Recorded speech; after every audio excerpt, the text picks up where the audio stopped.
पवित्र श्रीमद् भागवत गीता, पवित्र चारों वेद, पवित्र कुरान शरीफ, पवित्र बाइबल, पवित्र गुरु ग्रंथ साहिब, पवित्र कबीर साहिब की वाणी में छुपे हुए गूढ़ रहस्य अर्थात तत्व को जानने के लिए कृपया अवश्य सुनिए जगत गुरु तत्वदर्शी संत रामपाल जी महाराज के मंगल प्रवचन।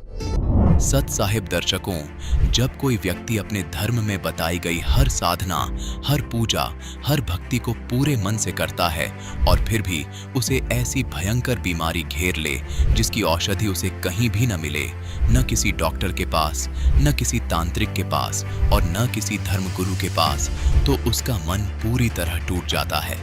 जी हाँ दर्शकों, कुछ ऐसी ही कहानी है गुजरात की रहने वाली अंजना तिवारी जी की। इन्होंने अपने धर्म में प्रचलित सभी प्रकार की भक्ति साधनाएं की, परंतु इन्हीं साधनाओं के दौरान इन्हें एक लाइलाज गंभीर बीमारी हो गई। हर जगह भटकने के बावजूद किसी के पास भी इनकी बीमारी का समाधान नहीं था। लेकिन दर्शकों, आज अंजना तिवारी जी स्वयं कह रही हैं, संत रामपाल जी महाराज ने वह कर दिखाया है जो विज्ञान की समझ से भी परे था। तो दर्शकों, आखिर ऐसा क्या हुआ कि आज लाखों लोग संत रामपाल जी महाराज को भगवान का अवतार मान रहे हैं? इसके पीछे की वास्तविक सच्चाई क्या है? आइए सुनते हैं अंजना तिवारी जी की कहानी इन्हीं की जुबानी। जी नमस्कार। सत साहब सर। क्या नाम है जी आपका? अंजना तिवारी। कहाँ से आए हैं आप? जामनगर गुजरात से आई हूँ। संत रामपाल जी महाराज जी से कब जुड़े आप? 20 जून 2013 को मैं संत रामपाल जी महाराज की शरण में आई। संत रामपाल जी महाराज जी से क्यों जुड़े? मुझे कुछ ऐसी प्रॉब्लम थी जिसका कोई सॉल्यूशन नहीं था। मेरे शरीर में बहुत ज़बरदस्त प्रॉब्लम थी जिसको ना कोई डॉक्टर समझ पा रहा था क्या है, ना कोई ओझा तांत्रिक समझ पा रहा था। मेरे पूरे बॉडी में पेन होता था, जैसे हजारों सुई चुभ रही है, कोई मुझे नोच रहा है, ऐसा होता था। मैं लगभग 17-18 साल में सोई भी नहीं हूँ। मेरे ऊपर कोई दवा काम नहीं करती थी, कोई इंजेक्शन काम नहीं करता था। मैं डॉक्टरों के पास जाती थी, वो बोलते थे पूरी रिपोर्ट नॉर्मल है, पर समझ में नहीं आता था क्या है। जब मेरा ऑपरेशन चलता था तो डॉक्टर इंजेक्शन देते थे मुझे बेहोश के, मैं बेहोश नहीं होती थी। मुझे नींद के इंजेक्शन देते थे, मुझे नींद नहीं आती थी। मेरी बॉडी पार्ट को सुन्न करने का इंजेक्शन लगाते थे, वो भी मेरे ऊपर काम नहीं करता था। वो पेन किलर देते थे, वो भी मेरे ऊपर काम नहीं करता था। तो डॉक्टर परेशान थे कि इतनी ज़बरदस्त तकलीफ है और कोई इंजेक्शन काम कैसे नहीं कर रहा। हमने अपनी लाइफ में कभी ऐसा केस नहीं देखा। जब हम ओझा तांत्रिकों के पास जाते थे या एस्ट्रोलॉजर के पास जाते थे तो वो बोलते थे ये ग्रह है, वो ग्रह है, ये बीमारी है, वो बीमारी है। फिर कोई मुर्गा मांगे, कोई बकरा मांगे, कोई कुछ भी मांगता था। कोई बोलता था महामृत्युंजय का जाप करा लो, कोई बोलता था काली का जाप करा लो, गया करा लो। हमने वो भी करा लिया, 20 लाख चले गए, पर प्रॉब्लम वहीं की वहीं रही, कुछ भी नहीं हुआ। फिर वो लोग बोलने लगे कि नाटक करते हैं कुछ, मतलब ऐसी प्रॉब्लम बोलने लगे। मतलब सब तरफ से हार गए हम। और जो मुझे ठीक करता था, जो ओझा तांत्रिक, पहले तो बोलता था 100% हम ठीक कर देंगे, पर अगले दिन वो हाथ खड़े कर देता था, बोलता था इनके ऊपर कोई ऐसी शक्ति है, इन्हें ब्रह्मा भी ठीक नहीं कर सकता। बोले जो हम इनके ऊपर से हटाने की कोशिश करते हैं तो वो हमारा जान लेने लगता है। तो ओझा तांत्रिक भी हाथ खड़े कर देते थे। मैं एकदम हताश हो गई। सुसाइड के अलावा मुझे कोई रास्ता नजर नहीं आता था, पर मेरा बच्चा छोटा था। मैं सिर्फ रोती रहती, यही पूछती थी कि अगर परमात्मा कहीं है तो वो हैं कहाँ? इस कलयुग में तो परमात्मा आएंगे नहीं। जिसने जो बोला वो पूजा की। कोई बोलता था दुर्गा जी को मानो, कोई बोलता था हनुमान जी का। जिसने जो बोला उनको मानना चालू किया, पर कहीं से कोई रास्ता नहीं नजर आ रहा। आपकी जो बीमारियां थी ये कैसे ठीक हुई? मैं संत रामपाल जी महाराज की शरण में जब आई, मुझे किसी ने पुस्तक भी नहीं दी, कुछ भी नहीं। सिर्फ मैंने आत्मा से पुकारा परमात्मा का। टीवी पे गुरुजी का उस समय आ रहा था। आपके पास क्या प्रमाण है कि संत रामपाल जी महाराज जी से नाम लेने के बाद आपकी सारी बीमारियां ठीक हो गई, या फिर आपको कोई बीमारी थी भी या नहीं? लोगों को कैसे विश्वास होगा इन बातों पर? क्योंकि हम 18 साल से हमने कोई ओझा तांत्रिक और डॉक्टर किसी को नहीं छोड़ा। कौन कौन से डॉक्टर को आपने दिखाया और कौन कौन से मेडिकल में आप गए? जैसे मैं फिजिशियन के पास भी गई। कौन से मेडिकल में? दिल्ली एम्स में, और स्वरूप रानी हमारा है इलाहाबाद का, वहाँ पर। और भी बड़े बड़े हॉस्पिटल में गई मैं। Gynaecologist, neurologist, psychologist, physiologist, physician, सबके पास। किसी के पास प्रॉब्लम का कोई सॉल्यूशन ही नहीं मिला उन लोग, किसी को भी नहीं। आप इतना जोर क्यों लगा रहे हैं? आप क्यों कह रहे हैं कि संत रामपाल जी महाराज जी से नाम दीक्षा ले लो? आखिर इंटरव्यू देने का आपका मकसद क्या है? मेरा इंटरव्यू देने का यही मकसद है कि मैं 18 साल से जिंदगी और मौत के बीच में झूली हूँ और कोई मुझे ठीक नहीं कर पाया था। यहाँ तक कि सबने बोल दिया था हमने लाइफ में ऐसा केस ही नहीं देखा। डॉक्टरों ने भी, ओझा तांत्रिक ने भी, वो भी बोलते थे कि हमारे पास बहुत बड़े बड़े भूत प्रेत वाले आए, पर हमने ऐसा नहीं देखा, ऐसा केस हमने देखा ही नहीं जिसको कि हम ठीक ही नहीं कर पा रहे हैं। और वो चीज़ हमारे ही ऊपर आ जा रही है हमारी जान लेने के लिए। और डॉक्टर तो ये बोलते थे हमने ऐसा कोई केस नहीं देखा कि हम कोई दवा दें और इंजेक्शन दें और पेशेंट के ऊपर वो काम ना करे। ये पहला केस है जिसके ऊपर कि कोई इंजेक्शन काम नहीं कर रहे हैं, कोई दवा काम नहीं कर रही। वो मतलब मेरा ऑपरेशन चालू हो गया था पर मैं बेहोश नहीं हुई थी। फिर मुझे बोलना पड़ा कि मैं मतलब होश में हूँ और मेरी पार्ट भी शुद्ध नहीं हुआ है। डॉक्टर मतलब इतने हताश हो गए थे कि जैसे मेरा ऑपरेशन पूरा करके वो खुद ही वैष्णो देवी चले गए कि मतलब अब मेरे को मतलब परमात्मा के ऊपर उन्होंने छोड़ दिया। उस समय डॉक्टरों ने ही, जो साइंस नहीं मानती है भगवान को, मेरा ऑपरेशन के बाद वो खुद वैष्णो देवी चले गए और मैं उनसे ठीक भी नहीं। ऑपरेशन तो मेरा हो गया पर मेरी प्रॉब्लम वहीं की वहीं रही। फिर भी तो मुझे समझ में नहीं आया कि ऑपरेशन भी हो गया सब कुछ, फिर भी मेरी प्रॉब्लम वहीं की वहीं है। फिर मेरा मतलब वही सुबह उठ के सबको ढूंढना कि आखिर परमात्मा है कहाँ पर। उस समय गुरुजी का सत्संग आता को लगाया और देखा। उसके बाद मैंने पूरा सत्संग सुना तो मुझे सत्संग बिल्कुल हटके लगा। जैसे और लोग बताते वो ज्ञान बिल्कुल अलग था जो मेरे को समझ में नहीं आता। एक अजीब सा ज्ञान है ये तो। फिर मेरा इंटरेस्ट बढ़ता चला गया। फिर मैं रोज उठ के संत रामपाल जी महाराज का सत्संग आता था, फिर मैं डेली उसको रूटीन से देखने लगी उसको। फिर उसके बाद मैंने धीरे धीरे उसमें एक्सपीरियंस वालों को देखा। तब मैंने देखा कि मुझे गुरुजी ने इतना बचाया है दूसरे संतों के पास जाने के लिए। ये एक मैं बहुत बड़ी बात आप लोग को बताना चाहूंगी कि जब मैंने देखा तो मुझे लगा कि किसी को गुरु बनाने से हमारे कष्ट दूर होते, गुरु मंत्र ले। तो मैंने सोचा कि मैं ज़्यादा दूर क्यों जाऊँ, आशाराम के पास चले जाती हूँ, ये तो यहीं पर अहमदाबाद में है। तो जब मेरे मन में ये आया कि गुरु मंत्र लेने से ही ठीक होता है तो मैंने आशाराम को बनाने को सोचा। तो अगले दिन इंटरव्यू में आशाराम वाला आ गया भगत बताने कि वो आशाराम के पास से हार के यहाँ आया। मैंने सोचा ये तो यहाँ से हार के आया। फिर मैंने सोचा क्यों ना राधा स्वामी को बना ले, मेरे पड़ोस में ही थी वो, राधा स्वामी को बहुत मानती थी। तो जब मैंने राधा स्वामी के लिए सोचा तो अगले दिन इंटरव्यू में राधा स्वामी वाला भी आ गया। उसके बाद मैंने ब्रह्मऋषि शिव कुमार स्वामी के लिए सोचा। अगले इंटरव्यू में नेक्स्ट दिन ब्रह्मऋषि शिव कुमार स्वामी वाला भी आ गया बोलने कि वो वहां से हार के यहाँ आया। फिर मैंने सोचा अवधूत बाबा शिवानंद जी के बारे में जब मैंने सोचा नेक्स्ट दिन वो भी आ गया। मेरे लिए एक इतना बड़ा चमत्कार की तरह था कि मैं जिन गुरुओं के लिए सोच रही थी संत रामपाल जी मुझे उन सब से बचाते चले जा रहे थे। ऐसा भी तो हो सकता है कि संत रामपाल जी महाराज अपने अनुयायियों को पैसे दे करके या फिर किसी तरह का प्रलोभन दे करके दूसरे संतों के बारे में कुप्रचार कर रहे हो, दूसरे संतों की निंदा कर रहे हो। ऐसा भी तो हो सकता है। जी नहीं, संत रामपाल जी महाराज न कोई पैसा देते हैं और न किसी संतों की निंदा करते हैं और न उनके भगत किसी संतों की निंदा करते। ये बहुत बड़ी गलत धारणा है इस जगत के अंदर। न उनके भगत निंदा करते हैं न संत रामपाल जी महाराज निंदा करते। वो सच्चाई दिखाते हैं और उनके भगत भी जो जगत वालों के पीछे सिर्फ हमारे गुरु जी संत रामपाल जी महाराज जी की सच्चाई जो वो दिखा रहे हैं उसका प्रमाण लेकर ही घूम रहे हैं। वो भी निंदा नहीं कर रहे हैं। ये जगत सोचता है निंदा कर रहे हैं पर वो भी निंदा नहीं कर रहे हैं। उनके भगत भी बहुत भलाई का काम कर रहे हैं। संत रामपाल जी महाराज जो सच्चा ज्ञान दे रहे हैं उसी को वो पूरे जगत में दिखा रहे हैं कि ये सच्चा ज्ञान है, आप इसको यानी देखिए और संत रामपाल जी महाराज की शरण में आइए। आप लोग यानी झूठे गुरुओं के चक्कर में पड़े हुए। बहन जी ये तो रही लाभ की बात। संत रामपाल जी महाराज जी से नाम दीक्षा लेने के बाद आपको शारीरिक लाभ मिला। बात यदि आध्यात्मिक लाभ की करें और बात करें एक सच्चा सतगुरु कौन होता है, तो क्या आप हमें ये बता सकते हैं कि आपने संत रामपाल जी महाराज जी को ही क्यों चुना? आप दूसरे संतों से संत रामपाल जी महाराज को किस प्रकार अलग पाते हैं?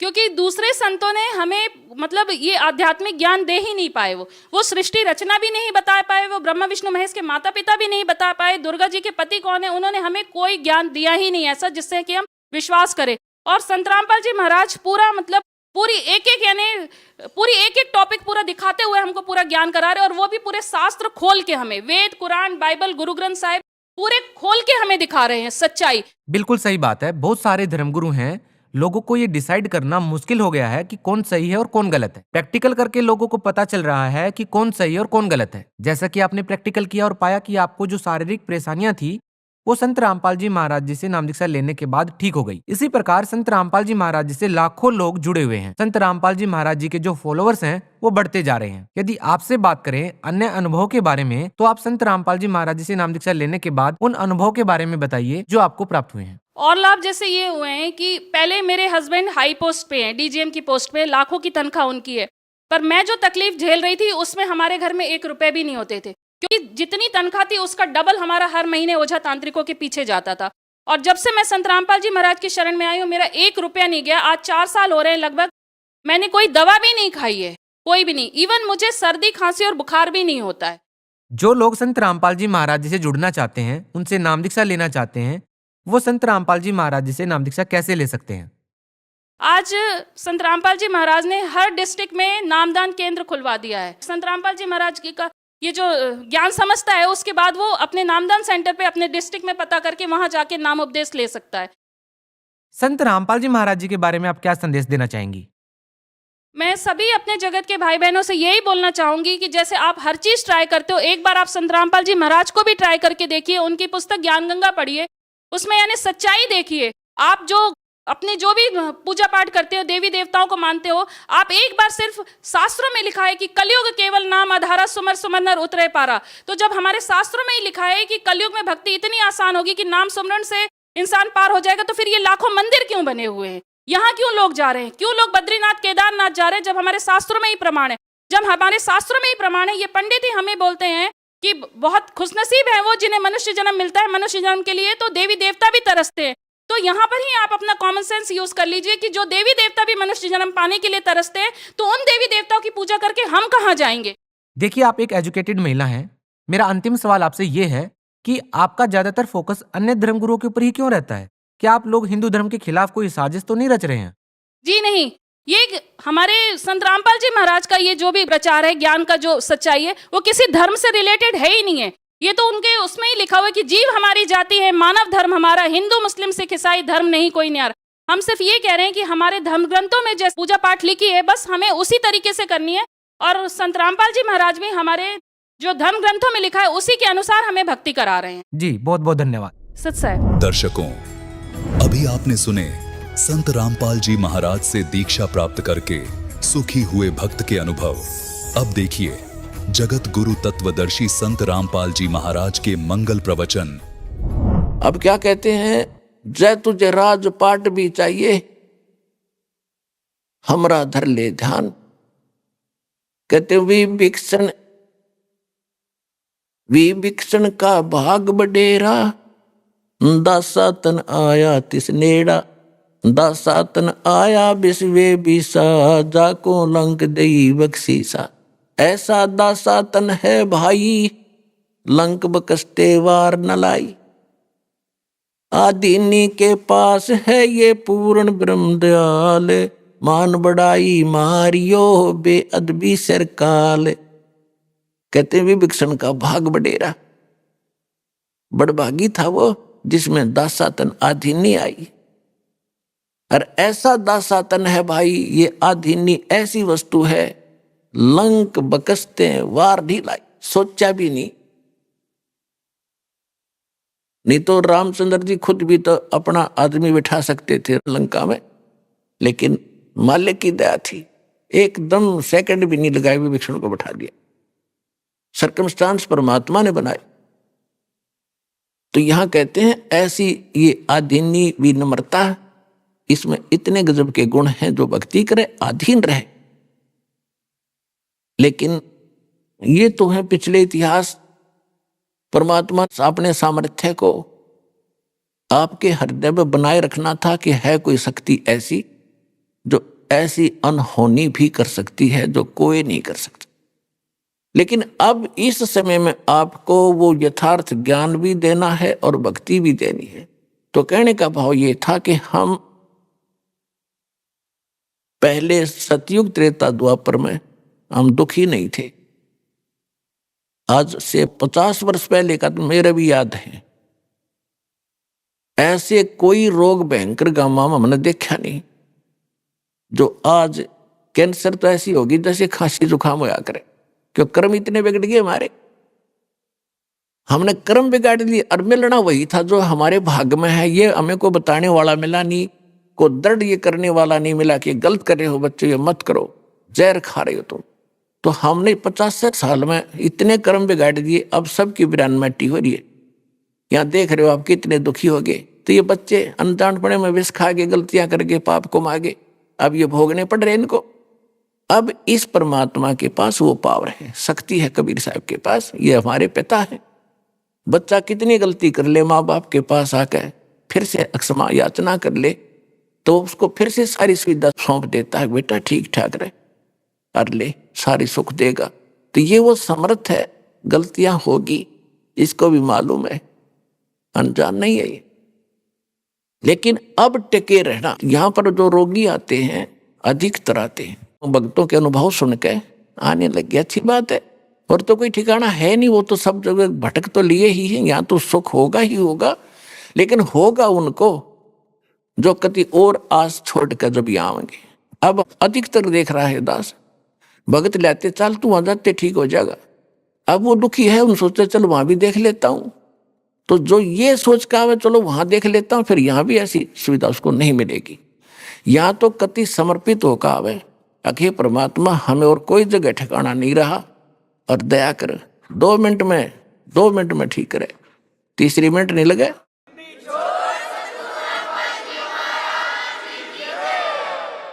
आधे से अधिक लोग ये आते हैं, देख लेते हैं ठीक हो गए तो ठीक है ना, अपनी वो पूजा है तो हम करते ही रहेंगे। फिर ऐसा बालक ना है यो भगवान, ये तो सब के सब सर्वज्ञ है, आपके अंतःकरण की भी जानता है। तो यहाँ पर आपने बहुत से देखे होंगे भक्त जिनको इतना सुख हुआ, वो सब जगह थक लिए, हार लिए, ये सोच लिया था कब इसका कोई विकल्प, कहीं ठिकाना नहीं और कोई इसका अल्टरनेट नहीं। वो 2 मिनट में ठीक करे दाता। तो दास आपको बार बार ये समझाना चाहता है कि इस जाल को समझो और इस कबीर भगवान दयाल को समझो। ये कौन है, ये क्यों भटक रहे हैं आपके पीछे पीछे। अब जो प्रसंग चल रहा था हम उसी पर आते हैं कि एक यज्ञ है धर्म की, और दूसरी यज्ञ है ध्यान, और तीसरी यज्ञ हवन की, चौथी यज्ञ प्रणाम, और 5वीं यज्ञ यहाँ ज्ञान की है। तो ये 5 यज्ञ आपसे यहाँ कराई जाती है। आप धर्म देख रहे हो, ये कहने की आवश्यकता नहीं, सबकी आत्मा मानती है इस बात को कि यहाँ जो सुविधाएं है शायद विश्व में नहीं होगी।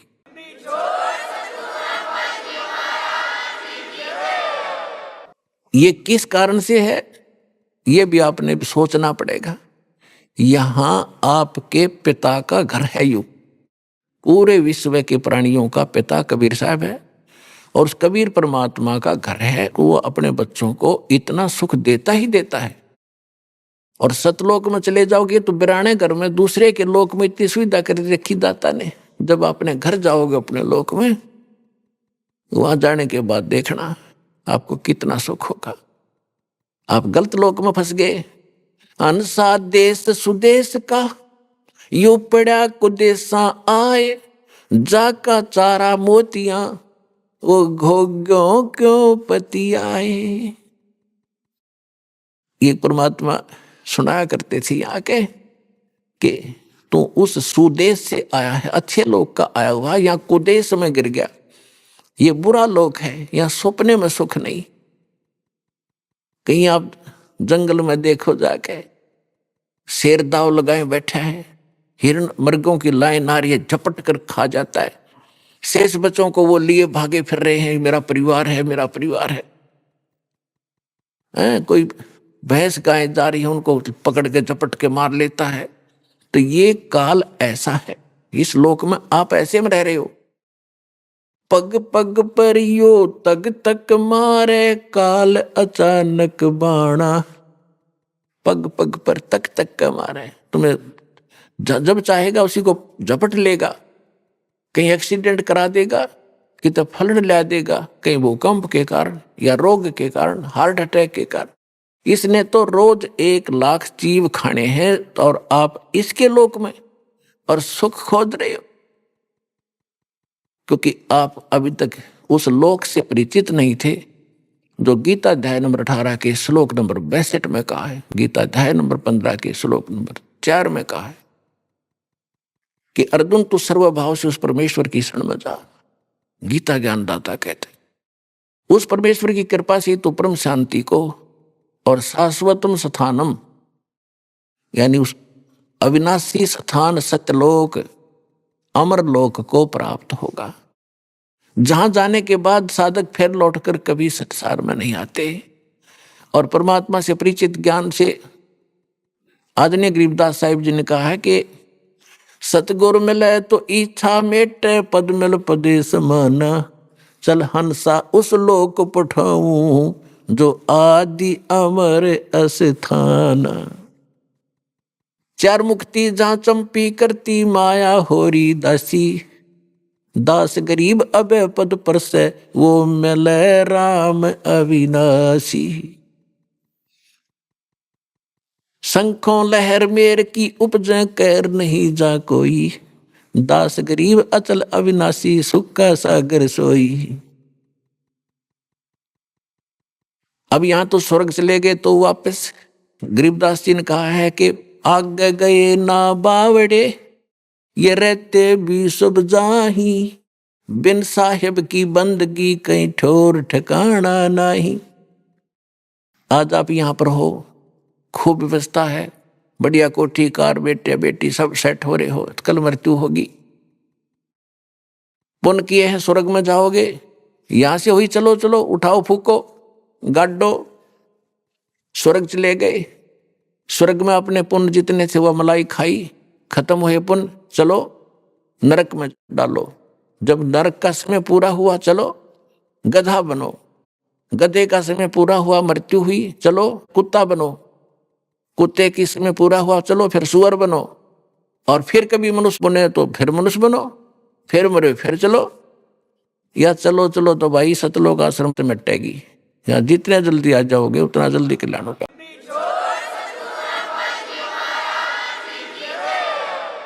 ये वो परमात्मा है, अमर करूं सतलोक पठाऊं, ताते बंदी छोड़ कहाऊं। बंदी छोड़ हमारा नामम, अजर अमर है अस्थिर ठामम। अनंत कोट ब्रह्मांड में वो बंदी छोड़ कहा है, सो तो सतगुरु कबीर हैं जन्नी जने न माए। तो क्या बताते हैं कि आगे गए ना बावड़े, जो पहले चले गए उन्होंने ताक बताया नहीं, मारी गल के बीती। और रहते भी सब जा, और बिन साहिब की बंदगी कहीं ठोर ठिकाना ना। साहिब माने समर्थ परमात्मा। अन्य भगवानों की भक्ति से भी आपकी चलो चलो नहीं मिटेगी। इस समर्थ की शरण में आने से ही आपको वो स्थान प्राप्त होगा जो गीता अध्याय नंबर 18 के श्लोक नंबर 65 में और 15 के श्लोक नंबर 4 में अंकित है। अब यहाँ पर आपको उसी की ट्रेनिंग और उसी का कोर्स कराया जा रहा है कि आप यहाँ की जो ट्रेनिंग करोगे, इस कोर्स में पास होगे ट्रेनिंग में, तो आपको सतलोक में जॉब मिलेगी। और वो सतलोक आपको बता दिया और भगवान ने बताया। फिर जिन संतों को परमात्मा ऊपर लेकर गए फिर वापस छोड़ा, उन्होंने परमात्मा के उस आंखों देखे स्थान और सामर्थ्य को अपनी अमृतवाणी में बताया है। कौन कौन थे? आदरणीय धर्मदास साहिब जी, आदरणीय मलुकदास साहिब जी, आदरणीय नानक देव साहिब जी, आदरणीय दादू साहिब जी, आदरणीय गरीबदास साहिब जी, गांव छुड़ानी जिला जज्जर हरियाणा वाले, आदरणीय गीसा दास साहिब जी, गांव खेकड़ा जिला बागपत उत्तर प्रदेश वाले, आदरणीय स्वामी रामानंद जी। तो इन महापुरुषों ने परमात्मा मिले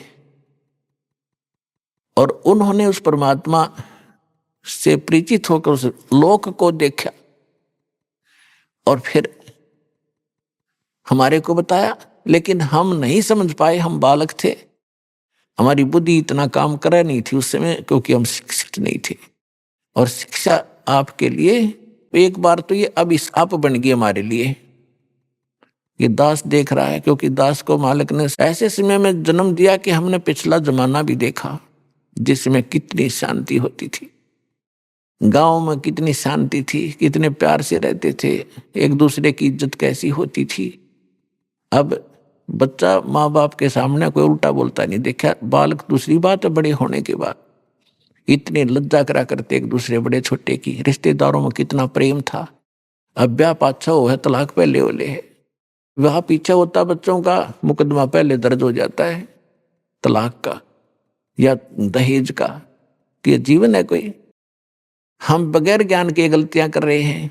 सब एक परमात्मा के बच्चे हैं, हिंदू मुस्लिम सिख ईसाई कोई भी हो, ये जितने जीव हैं सभी परमात्मा के बच्चे हैं। हम किसी को सताते हैं, दुखी करते हैं तो भगवान दुखी होता है। चाहे आप किसी को करते हो, चाहे चींटी हाथी को बेमतलब, वैसे आपको कोई हानि पहुंचाने की चेष्टा करता, जैसे हिंसक जानवर है, उनको डंडा मार दिया उसको और वो किसी कारण से मर जाता तो वो भी कोई आपको पाप नहीं। लेकिन जानबूझ कर उसने जाकर मारे, सांप ने या किसी अन्य भेड़ को बैठी हो, बिच्छू को जानबूझ नहीं मारे, आपको काटने की चेष्टा कर रहा है तो उसको बचाओ में बेशक मार दो उसको, उसका दोष नहीं है वो, क्योंकि काल ने बना ऐसे दिए हमारे का आपस में लड़ा दिए। लेकिन बेमतलब किसी को सतावा नहीं, इससे आपको कितना दुखी कर ले कोई, जब तक पार बसा उसको तंग नहीं करे। प्रतिशोध की भावना खत्म करो, तब हम आगे बढ़ेंगे, आप सफल होगे। परमात्मा कहते हैं जैसे आपको कोई गलत भी बोलता है, उसे ज्ञान नहीं, वो तो साकेट आदमी है, अपने बाप ने भी ऐसे ही बोलता होगा। कहते साकेट का मुख बंबई है, निकले वचन भुजंग, और ताकि औखद मौन है, विष नी व्यापे अंग। अब साकेट का मुंह वो तो बंबई है, बंबई में तो सांप निकले, सर्प बंबई है बिल से, और फिर वो तो सर्प निकलेंगे तो काटेंगे आपको, उसके वचन तो काटने वाले ही होंगे, आपको दुखी ही करेंगे। उसकी औषधि बताई है, मेडिसिन बताई है कि चुप रहे, बोले नहीं, उसने जवाब नहीं दे, ताकि औखद मौन है, फिर उसका जहर आपका असर नहीं करेगा। कबीर साहब कहते हैं कि साकट और सवान को उल्ट जवाब नहीं दे। आप कुत्ता भौंक रहा है, आप उसने धमकाओगे, मर दूना भौंकेगा, कहते हैं बोल रहे नहीं, भौंक भांक आप टिक जाएगा। तो ऐसे साकट को वो आपने कुछ कह रहा है, आपको उत्तर देने लगोगे तो दूना बकवाद करेगा, आप चुप हो जाओगे, 10-5 मिनट भौंक के कुत्ते की तरह आप सेट हो जाएगा। तो फार्मूले बताए हैं परमात्मा ने, आप इसको अप्लाई करना। कबीर जो तो को काटा बोए, ताको बो तू फूल, तो है फूल के फूल है, वा को है त्रिशूल। अब तो आपको कोई हानि करता है तो आप उसका प्रतिशोध लेने के लिए हानि ही मत करना, उससे बचे रहना, लेकिन उसको हानि मत देना। और फिर भी भगवान के बच्चे समझकर जहां भी आपके सत्र का कोई काम उसके प्रति आवे तो उसको लाभ ही देना। तो फिर देखना भगवान कैसे करेगा कि आपको तो भले का फल भला होगा और उसके बुरे का फल उसको 3 गुना ज्यादा मिलेगा। इतना हमारे अंदर धैर्य नहीं रहा, क्योंकि हमें ज्ञान नहीं, हम तो सोचा बस ही नाश हो इसका जो इतने बुरे कर रहा है। ऐसे व्यक्ति का भी नाश ना होगा जो बुरे करे, तो और किसका होगा? लेकिन परमात्मा का विधान है कि जब तक उसके पूर्व जन्म के पुण्य चल रहे हैं, वो कितने खोटे खोदो, कितने जुल्म करो, वो उसकी माल गाड़ी भरने लग रही है पापों की, और पुण्य नाश होने लग रहे हैं। जब वो पुण्यों वाली बोरी खत्म होगी, थैला उसका, वो इन्वर्टर चार्ज पहले का था वो खत्म होगा, फिर एकदम सुविधा बंद होंगी, उसकी वो दुर्गति शुरू होगी। दुनिया देखा करे। यदि ऐसा नहीं है तो भगवान ही नहीं है। भगवान है तभी तो हम उसके पीछे लगे हैं, और भगवान है तो उसके प्रत्येक वचन का पालन करके इस भक्ति रूपी सफर पर आप बढ़ोगे तो निर्बाध आगे चलते रहोगे, नहीं तो आप लट्ठम लट्ठा होकर वहीं फिर खड़े रहेंगे। आप तो परमात्मा कहते आवत गाड़ी एक है, उल्टों होवे अनेक, कहे कबीर ना उल्टियो वा रहे एक की एक। गाली ही से उपजे कलह कष्ट और मीच, हार चले सो साधु है, लाग मरे सो नीच। कहते हैं एक बार आपको कोई गाली देता है, आप शांत रहना, देन दे, मायूस सा होकर खड़ा हो जा, उसके साथ बहस नहीं करे, भगवान पर ध्यान लावे, सुमन करने लग जा। आवत गाली एक है, और आपने उसको दूसरी उल्टी गाली दे दी तो 10 और देगा, क्योंकि वो तो संगर का आ रहा है, काल ने भेज रखा है, तैयारी करके भेज रखा है, तो उसका नाश कराने के लिए। भगत से टकरावे कोई आदमी, उसका तन नाश निकट है, प्रहलाद से टकराया था उसका बाप, और भी बहुत से कारण ऐसे हैं, तो उनका तो नाश होया करे जो भक्ता गेल टकरावर। तो आपने तो पता ही है, इसके उल्टे लाग लिए जो बेमतलब खस्सा हमारे से आकर के, कोई बात नहीं, कोई चीत नहीं, वैसे गाली दे आपको आकर। तो कहते हैं आवत गाली एक है, और उल्टोगे तो हो जाएंगे अनेक, और कह कबीर ना उल्टियो, गाली मत दियो उससे, वह रह जाए एक की एक, वही टिक जाएगा फिर वो। फिर कहते गाली ही से उपजे कलह कष्ट और मीच, मीच माने मृत्यु तक हो जाते हैं। इस गाली से ही थपड़म थपड़ा मुक्का मुक्का गालम गाला, पहले उसने गाली दी, फिर उसने दी, फिर उसने दी, फिर वो जा रहा है सिंगर का लठ मारेगा, फिर आप मारोगे, आप भी मर सकते हो, वो भी मर सकता है। तो गाली ही से उपजे, और कलह कष्ट और मीच मौत तक हो जाती है। और कहते हार चले सो साधु है, हार के चल पड़े वो तो संत है। और लाग मरे सो नीच, उससे गेल गुट्टुम गुट्टा हो मरे या मार दे, वो तो नीच है। तो पुण्यात्मा हमने कुछ सीखना पड़ेगा मालिक के इन वचनों से, और हम सफल होंगे, तभी सफल होंगे।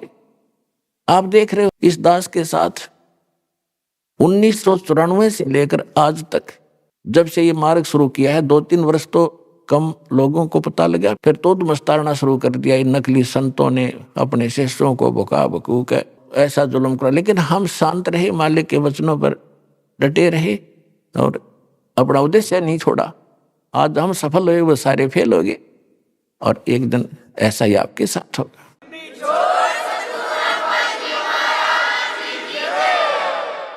तो इस प्रकार हमने परमात्मा के इस मार्ग पर चलने के लिए कुछ परमात्मा के दिए हुए फार्मूले लाने पड़ेंगे, तभी हमारी प्रॉब्लम सोल्व होगी, अन्यथा हम फेल हो जाएंगे। अपने आत्मा एक यज्ञ है धर्म की। आप यहां देख रहे हो कितना भंडारा चल रहा है। पहले हम पुराने समय में देखा करते थे, तो उस समय आप उन सभी प्रजाजनों के पुण्य उनके साथ होते थे। वर्षा नहीं होती थी तो गांव के लोग इकट्ठे होकर के एक धर्म भंडारा किया करते थे। उसमें क्या करते थे कि 2-3 क्विंटल चावल बनाया करते मीठे, उसमें गुड़ शक्कर गेर के, और फिर सारे बैठ के वहां भगवान के नाम पे भंडारा करते थे। बैठकर सारे वहां खाते थे, भगवान की चर्चा करते थे। तो कहते हैं वर्षा हो जाया करती। उस एक छोटे से भंडारे से 1 क्विंटल 2 क्विंटल चावल बना के आप पे खानते वर्षा कर दिया करता भगवान, क्योंकि उनके पुण्य ठीक थे। आज यहां देख रहे हो आप कैसे धर्म हो रहा है, कितने क्विंटल चावल यहां पर बनाए जा रहे हैं, और बाकी अन्न धर्म भगवान के दरबार में क्या हो रहा है। तो कहने का भाव ये है कि अब ये जो पुण्य हो रहा है, ये के घाट घालेगा, ये के कसर छोड़ेगा आपके लिए। जो इतना गजबकार विधिवत हो रहा है, शास्त्र अनुकूल हो रहा है, तो ये पुण्य आपके पापों को साथ नाश करेगा। और वो केवल हम जैसे कोई इच्छा करके दान धर्म करते हैं, तो उस किए हुए दान का हमने फल यही खत्म कर लिया। कहते बिन इच्छा जो देत है सोए दान कहावे, फल बाँचे नीतास का फिर अमरापुर जावे। जैसे आप पुण्यात्माओं, आप यहाँ आते हो, जो दुखी होते हैं वो भक्त सच्चे दिल से जो हमसे जुड़ते हैं, तो उनको परमात्मा आशीर्वाद से लाभ देता है, स्टार्ट करता है उनका, कि ताकि इनकी दृढ़ आस्था बने मेरे में, और काल तक बच के ये मेरे शरण में रहें, ताकि इनको सुख दूं। तो यहाँ आने वाले का अपना कोई पुण्य नहीं होता। पुण्य होता तो दुखी ना होता। जब उसकी बैटरी चार्ज होती तो एक आधा पंखा चल रहा होता या बल्ब जल रहा होता, सारे फेल हो लिए, तब तो यहाँ आयो। सब जगह घूम फिर लिए, वहां भी कोई राहत नहीं मिली, तब यहाँ आयो। तो यहाँ परमात्मा अपने कृपा से आपको अपने कोटे से लाभ देता, उनको जो सच्चे दिल से है। और जो न्यू आए हैं, देख लूंगा यू मुझे ले आया फलाना, उनको यहाँ कोई लाभ नहीं होगा। तो उनको लाभ अपने कोटे से देता है भगवान, फिर वो ठीक होते हैं, फिर उनकी आस्था बढ़ती है, फिर उनसे मंत्र कराए जाते हैं, भाई जाप करो, प्रणाम करो, सत्संग सुनो। तो ये साथ की साथ चार्जिंग शुरू होगी आपकी, और सब प्रकार के चार्जर लगा दिए जाते हैं। सारे ट्रीटमेंट, जैसे ज्यादा रोगी होता है डॉक्टर ग्लूकोज भी ला दे, ग्लूकोज में ताकत के इंजेक्शन भी ला दे, और वैसे रोग काटने के इंजेक्शन लगाता, तभी तो बचा पाता उसको। तो यहाँ आकर आपका ट्रीटमेंट शुरू होता है। सारे ही ट्रीटमेंट, सारे टैबलेट लगाए जाते हैं ताकि आपकी आत्मा तुरंत स्वस्थ हो जाए। एक यज्ञ है धर्म की। यहां आप देखते हो भूखे प्यासे दुखी व्यक्ति आते हैं, और जहां पहले हम भी जाते थे, 10 साल सर जाया करता था। राजस्थान के अंदर एक चूरू जिला है, उसके में एक सालासर गांव है, वह हनुमान जी का एक मंदिर बना हुआ है, वहां प्रति वर्ष जाया करता था। वहां टूक बेला नहीं, टाइम पे को पूछड़िया नहीं, कित बैठ जा, कितना पढ़ो, कितना मरो, होटलों पर रोटी मिलो ना मिलो, धक्के खा खा जाओ। और दुखी बहुत जाया करते वहां भी, कोई भूत प्रेत की बाधा वाला, कोई वैसे रोगी है, बाबा जी सुखी करियो। वो बाबा जी है वहां तो एक मूर्ति रखी थी वहां पर, उसने बाबा जी समझा करते। तो इस प्रकार यहाँ ऐसे दुखी आते हैं। तो ये इतनी सुविधा मिलने से आदि आत्मा तो वैसे ही शांत हो जाती है, और फिर सुख तो होना ही होना है भगवान के दरबार में। आगे हो, ये कोई बात है? गर्मी से जलता हुआ व्यक्ति एसी रूम में आ जावे तो स्वाभाविक है वहां तो ठंड होगी ही होगी, और वहां भी ठंड नहीं है तो उसका एसी को नहीं चलता। एसी लगा जरूर रखा है पर पावर नहीं है। जैसे नकली संत पंथ आश्रम बनाए बैठे हैं, वो एसी चला रहे हैं पर उनके पास बिजली का कनेक्शन नहीं है जिस तो एसी ठंडा करता हो। आश्रम तो बना रखे हैं, संत भी बन रहे हैं, सत्संग भी करते हैं, लेकिन उनके पास उस मालिक का कनेक्शन नहीं जो ऊपर से आता है, और वो लाभ देगा। एसी चलेगा तभी तो लाभ होगा, लगाने से थोड़ा ही लाभ देगा वो। तो यहाँ परमात्मा का सतलोक से आया हुआ वो शांत और सुख देने वाला एसी चालू है दिन रात। कभी आओ कभी सुख मिलेगा।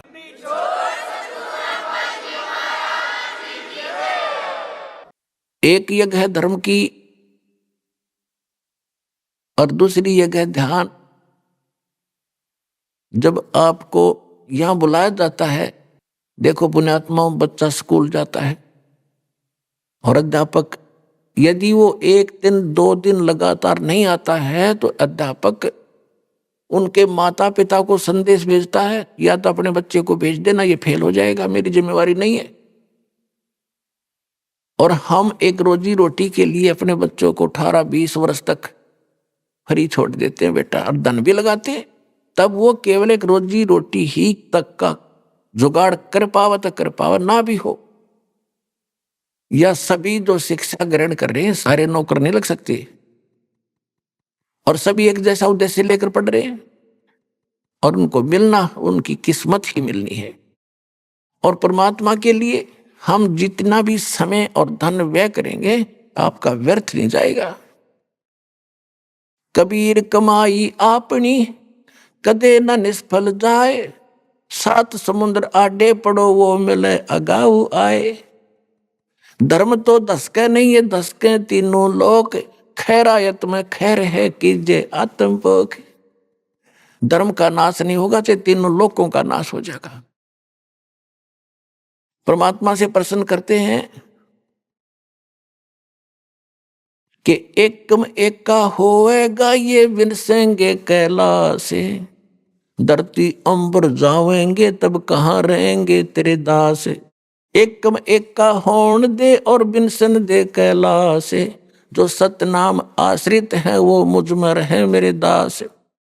जो मेरी भक्ति करते हैं, मेरे पर आश्रित हो गए हैं, वो मेरे पास रहेंगे। उनको ऐसे रखूंगा जैसे प्रहलाद को अग्नि में बचाया।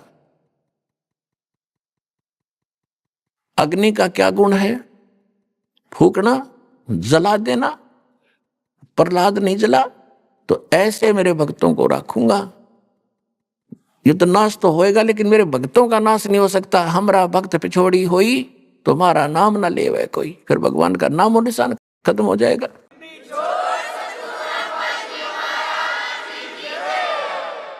धर्म तो धसके नहीं, धसके माने नाश नहीं होगा धर्म का। और धसको तीनों लोक, खैरायत में खैर है। खैरायत यानी धर्मकरण में खैर है। और कीजे आत्मपोख, यह सबसे बड़ा पुण्य है। भक्त आते हैं भगवान के लिए, यहाँ केवल खाने के लिए नहीं आते। ये तो खाना अपना साथ भी बांध के ले जाया करते, हमने खूब देखा, जाते थे हम, और वहीं और कहीं भी खा लेते, लेकिन भगवान मिल जाता। यहाँ खाने के लिए नहीं आते, ये भगवान के लिए आए। और जो परमात्मा के लिए आते उनकी व्यवस्था कर दी जाए अपने पल्ले से धन ला के, तो कितना पुण्य होगा उन आत्माओं को। आप देख रहे हो यहाँ पर कैसे उसका सदुपयोग हो रहा है। दास अपने घर से 2-4 कुर्ते पजामे लेकर आया था, और भगत आप पे दे दे एक आधा कुर्ता पजामा पैंट की को वो डाल लेता हूं, और बाकी टोटली पैसा परमात्मा का, परमात्मा के बच्चों पे प्रयोग हो रहा है। आप यहाँ देख रहे हो 5-5 क्विंटल घी का तो हलवा बनता है, सारा देसी घी लगाया जाता है और कोई दूसरा ये वनस्पति घी का हम यहाँ प्रयोग नहीं करते, क्योंकि उसमें बहुत ज्यादा मिलावट बनी हुई होती है। और मैं अपने मुख से कोई यहाँ की व्यवस्था की प्रशंसा नहीं करूंगा, क्योंकि आपसे कोई छुपा नहीं है। और दूसरी बात यह है कि हम यहाँ हवन करते हैं अपने आत्मा, जैसे आप पहले तो अपने कोटे से भगवान आपको सुख देगा, कुछ दिन आपको कहेंगे बेटा भक्ति कर, भजन कर, डट के विश्वास रख। यदि आप भजन करते हो विश्वास करके, तो आपको उसी दिन वो 4 दिन शुरू कर देगा काम, आपको बहुत से लाभ शुरू हो जाएंगे।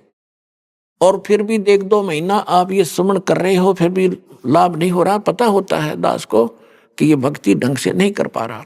फिर उसको कहा जाता है बेटा एक ज्योति करा, ज्योति यानी हवन यज्ञ।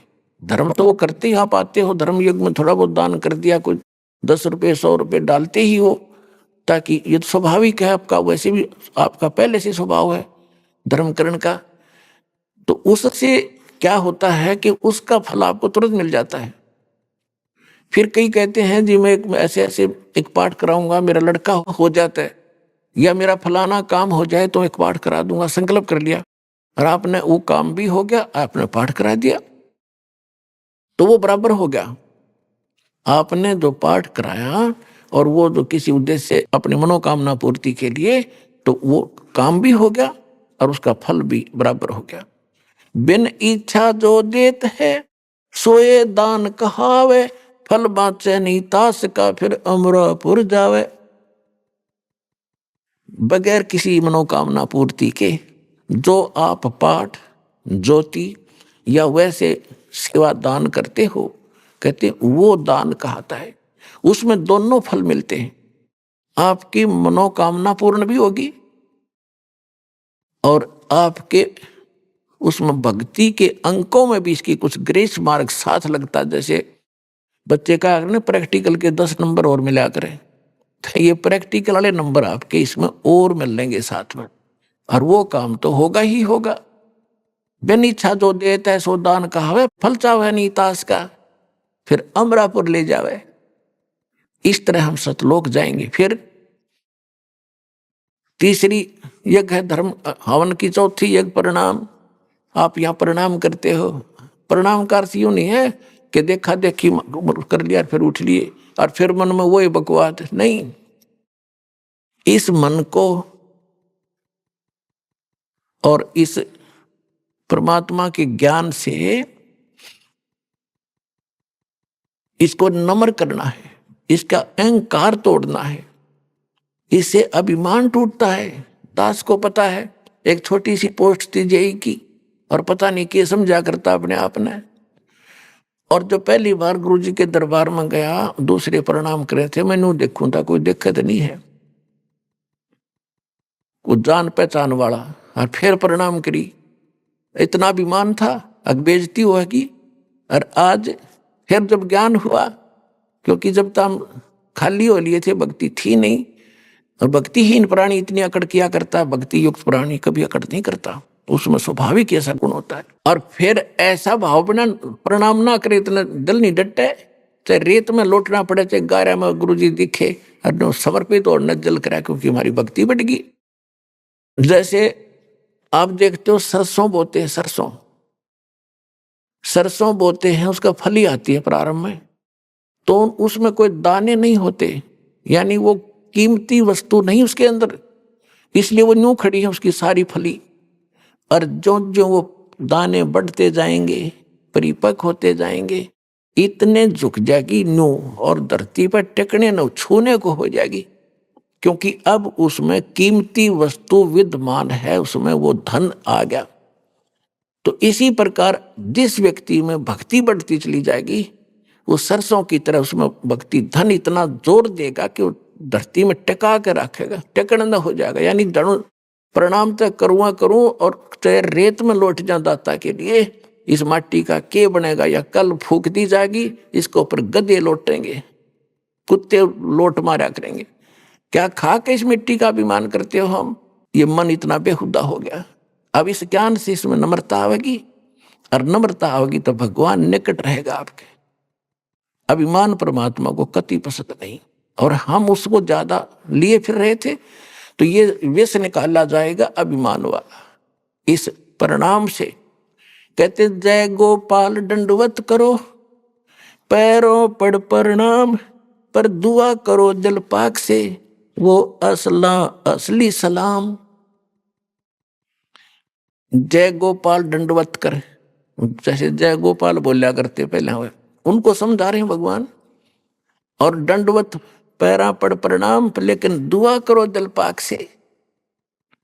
जब प्रणाम करो हृदय से करो, देखा देखी करने का कोई लाभ नहीं। हृदय से करो, अपना परमात्मा का नियम मानकर करो। और प्रणाम करते हो, दंडवत किस लिए करते हैं कि माटी हो लिया दाता आपका दास, अब कोई ब्योत नहीं रहा मेरा नाड़ उठान का। और बाहर जाते फिरने के बढ़ रहा, तू आ जा खाक प्रणाम करके गया, फिर तू है मूर्ख कहीं का। अभी आपने सुने संत रामपाल जी महाराज के मंगल प्रवचन। आइए अब सुनते हैं संत रामपाल जी महाराज से नाम दीक्षा लेकर सतभक्ति करके अद्भुत लाभ प्राप्त करने वाले अनुयायी के विचार। दर्शकों, क्या होगा यदि कोई व्यक्ति सभी प्रकार की परंपरागत भक्ति साधना के हर तरीके को अपना ले, अपने जीवन में सुख और शांति लाने के लिए हर संभव प्रयास कर ले, लेकिन फिर भी उसे न तो शांति मिले और न ही सच्चे सुख की अनुभूति हो, तो फिर वह निराश होकर तनाव और नशे जैसी बुरी आदतों का शिकार हो जाता है।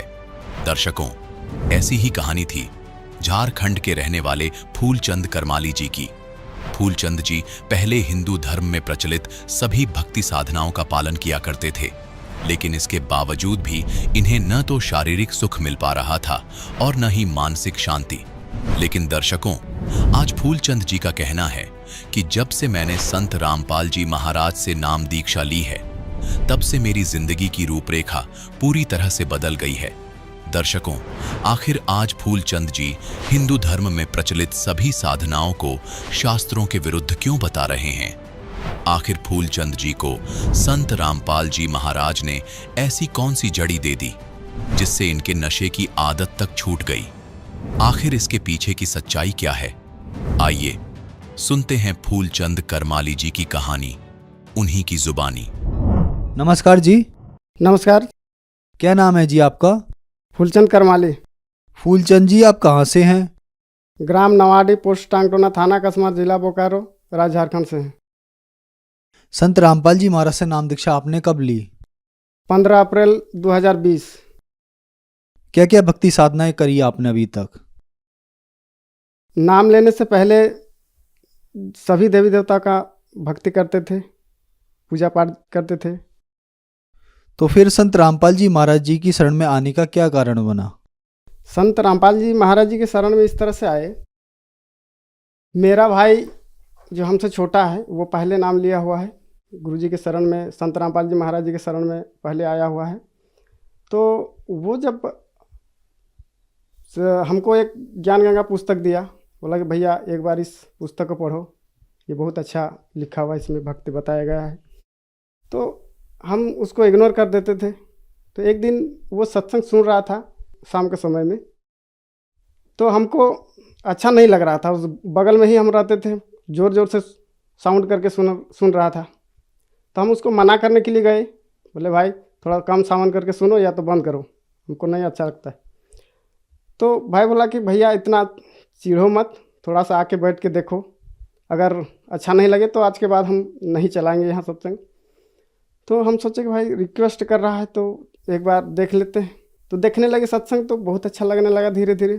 तो ज्ञान गंगा पुस्तक हमको दिया, बोला कि एक ज्ञान गंगा पुस्तक बहुत अच्छी है, इसको पढ़ो। हम सोच रहे थे कि परमात्मा भी कोई है या नहीं। पहले हम जो भक्ति करते थे उसमें श्री विष्णु, श्री शंकर भगवान, श्री ब्रह्मा जी को ही परमात्मा बताया जाता था।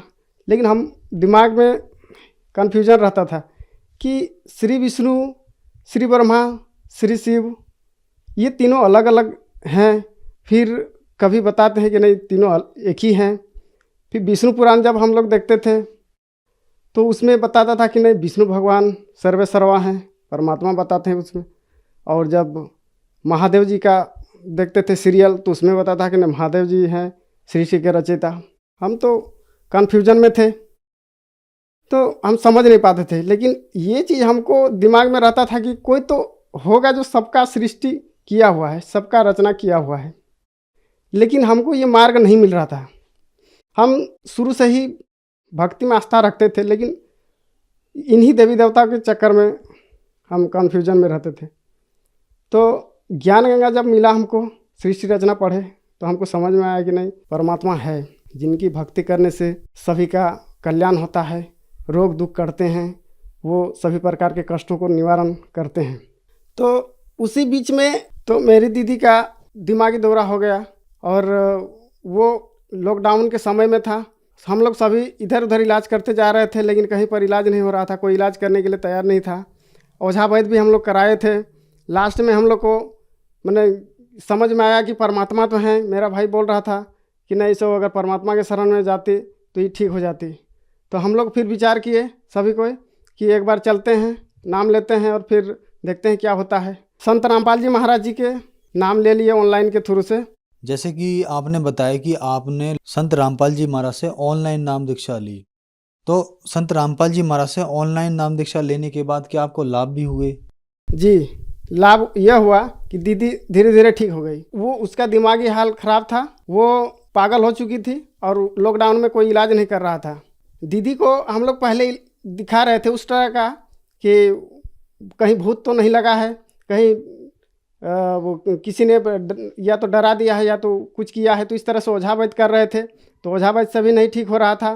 तो लॉकडाउन में हम लोग को दिमाग दिया किसी ने कि इलाज कराओ, तो इलाज कराने के लिए गए तो उस टाइम में डॉक्टर भी नहीं इलाज कर रहा था, बोल रहा था कि लॉकडाउन में नहीं इलाज होगा। अगर इलाज भी कहीं होता था तो हम लोग के पास उतना पैसा नहीं था कि उसको बड़ा हॉस्पिटल या तो बड़ा डॉक्टर के पास ले जाके दिखाएं। तो इस तरह से डॉक्टर के भी पास गए, जनरल डॉक्टर के पास, तो नहीं इलाज किया। तो हम लोग सोचे और हम लोग का गरीब आदमी का कोई इलाज नहीं है, केवल परमात्मा ही, भगवान ही हम लोग को साथ दे सकता है। तो इसीलिए हम लोग सोचे कि परमात्मा, हमको तो ज्ञान हो चुका था ज्ञान गंगा पुस्तक से कि परमात्मा आए हैं इस धरती पे वर्तमान में। तो हम लोग गए, बोले कि नहीं चलो संत रामपाल जी महाराज जी के शरण में जाएं। तो शरण में जाने के बाद दीदी धीरे धीरे ठीक होने लगी। हमको और विश्वास होने लगा कि हाँ वास्तव में सही है। पढ़े तो थे, लेकिन हमको वास्तविक दिखने को मिला जब दीदी ठीक हो गई। एक हफ्ते में ठीक हो गई, बढ़िया से बात करने लगी, सारा चीज़ उसका हरकत सब सुधर गया। उसके बाद उसका लाभ ये हुआ, और मेरा पर्सनली लाभ ये है कि हम पहले बहुत नशा करते थे। इसी उम्र में हम इतना इतना गुटखा खाते थे, शराब भी पीते थे, गांजा भांग दारू सिगरेट जो भी था नशे वाला चीज़, ये संगति के साथ हम लोग करते थे। तो बहुत करते थे। दिन में आदत इस तरह का बन गया था, 10-12 गुटखा जैसे हो गया, कमला पसंद हो गया, शिखर हो गया, उस टाइम में चलता था, पराग हो गया। इस तरह से जहाँ जिस तरह का जाते थे उस तरह जैसा मिलता था उस तरह के गुटखा खाते थे, 10-12 खा जाते थे दिन में। और धीरे धीरे मेरा मुंह जो खुलने नहीं लगा था, इतना छोटा हो गया था, चावल भात भी नहीं खा पाते थे हम, इतना छोटा हो गया था मुंह। और नशा के चलते मेरा पेट में गैस बनते जाता था और गैस से पेट दर्द करता था। जगह जगह में इलाज भी करवाते थे, ठीक नहीं होता था। डॉक्टर बोलता था नशा मत करो, गुटखा मत खाओ, लेकिन संगति में छोड़ नहीं पाते थे हम। संत रामपाल जी महाराज जी के शरण में आने के बाद नशा छूट गया। पेट दर्द हमको रोज करता था, लेकिन नशा नहीं छोड़ पाते थे। जब शरण में आए संत रामपाल जी महाराज जी के, तब नशा छूटा, और नशा छूटने के बाद पेट दर्द मेरा गायब हो गया, पेट दर्द नहीं करने लगा।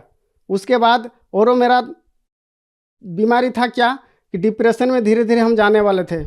सोचते सोचते हम बेहोश हो जाते थे, गिर जाते थे। संत रामपाल जी महाराज जी के शरण में आने के बाद वो भी पूर्ण रूपेण ठीक हो गया, अब तंदुरुस्त हैं। और तीसरा लाभ और हुआ कि जब मेरा बच्चा 4 साल का था तो उस टाइम जॉन्डिस हो गया, उसको जॉन्डिस हो गया। जॉन्डिस होने के बाद देहाती इलाज कराए थे आयुर्वेदिक, जिसमें 15 दिन चला गया, और 15 दिन जाने के बाद ठीक नहीं हुआ उसका दवाई से। तब ले गए डॉक्टर के पास। डॉक्टर के पास गए तो डॉक्टर ने बताया कि नहीं कि इसका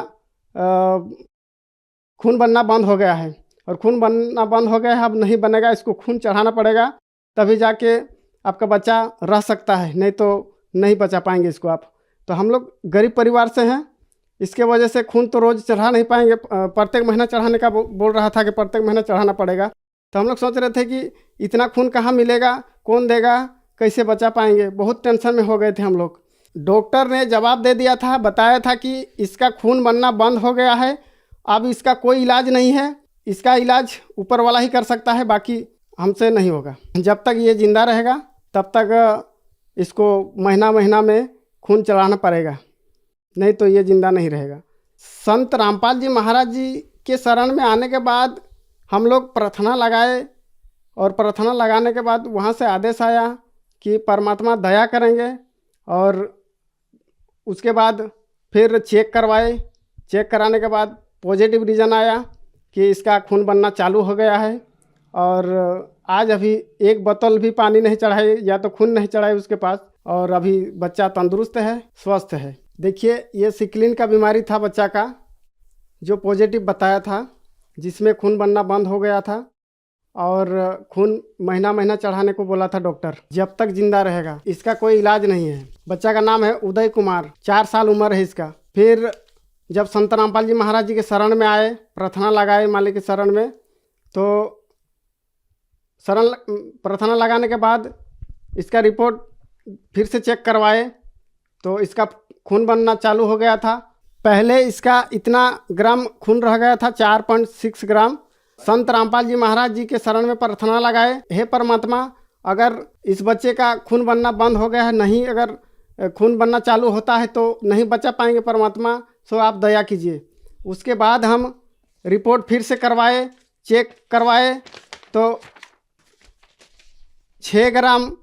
6.7 ग्राम खून हो गया। उसके बाद अभी तक बच्चे को एक बूंद भी खून नहीं चढ़ाए हैं। अभी बच्चा तंदुरुस्त है, ठीक है, स्वस्थ है। जबकि डॉक्टर बताया था कि इनका खून बनना बंद हो चुका है। डॉक्टर ने ये बताया कि ये लाइलाज बीमारी है, इसका कोई इलाज नहीं है। जबकि संत रामपाल जी महाराज जी के दया से आज वो बच्चा ठीक हो गया और स्वस्थ है। बच्चे की उम्र मात्र 4 साल थी और जॉन्डिस की भी बीमारी थी। आज संत रामपाल जी महाराज जी के कृपा से वो जॉन्डिस भी ठीक हो गया और बच्चा ठीक है। सर, संत रामपाल जी महाराज से नाम दीक्षा लेने के बाद आपको बहुत लाभ मिले। जैसे कि आपने बताया कि डॉक्टर्स ने ये कह दिया था कि इस बीमारी का इलाज नहीं है और आपका बच्चा जितना भी जिएगा उसको ब्लड चढ़ाना पड़ेगा हर महीने। बच्चे की उम्र मात्र 4 साल थी। संत रामपाल जी महाराज ने आपके बच्चे को जीवन दान दिया और भी बहुत सारे लाभ संत रामपाल जी महाराज देते हैं। ऐसे लाखों बीमारियाँ संत रामपाल जी महाराज ने ठीक कर दी है। तो जो दर्शक आज आपको टीवी पर देख रहे हैं और वो भी बीमारियों से ग्रस्त हैं या किसी न किसी चीज़ से परेशान हैं, उनके लिए आप क्या कहना चाहेंगे? उनके लिए हम तो प्रार्थना करना चाहते हैं हाथ जोड़ के कि संत रामपाल जी महाराज कोई आम इंसान नहीं है, वो पूर्ण संत हैं। अगर परीक्षण करना हो तो धर्म ग्रंथों को देखिए, धर्म शास्त्रों को देखिए, उसमें भी संत का पहचान बताया गया है। और आप पहचान करके संत रामपाल जी महाराज जी के शरण में आइए ताकि आपका भी दुख दूर हो और आपका भी जीवन सुखीमय हो। संत रामपाल जी महाराज से नाम दीक्षा कैसे ली जा सकती है? आजकल सभी सोशल मीडिया, टीवी चैनल में सत्संग आता है, जिसमें सत्संग के पीरियड में पीली पट्टी नीचे चलती है जिसमें नंबर लिखा होता है। उस नंबर में फ़ोन करने पर अपने नज़दीकी जिला नामदान सेंटर का नंबर दिया जाता है। उस नंबर में कॉल करके आप नामदान ले सकते हैं और अपना जीवन कल्याण कर सकते हैं। धन्यवाद सर। नमस्कार।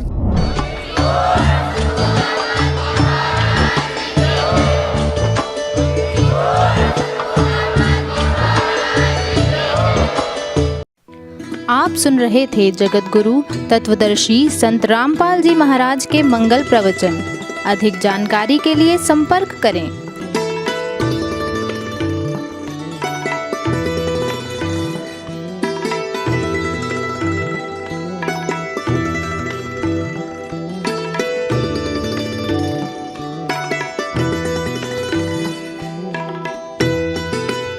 जगत गुरु तत्वदर्शी संत रामपाल जी महाराज जी के पावन सानिध्य में भक्ति की अलख जगाने तथा श्रद्धालुओं को सत्य भक्ति मार्ग का रास्ता दिखाने हेतु कनाडा के लोकप्रिय channel the TV NRI channel पर जगत गुरु तत्वदर्शी संत रामपाल जी महाराज जी के मंगल प्रवचनों का प्रसारण प्रतिदिन सुबह 7:30 बजे से 8:30 बजे तक तथा रात्रि 7:30 बजे से 8:30 बजे तक किया जा रहा है। इस सत्य भक्ति मार्ग को अपनाने के लिए अधिक से अधिक सत्संग प्रसारण देखें। इस सत्संग प्रवचन का सीधा प्रसारण संत रामपाल जी महाराज लाइव सत्संग YouTube चैनल और जगत गुरु संत रामपाल जी महाराज Facebook पेज पर भी देख सकते हैं।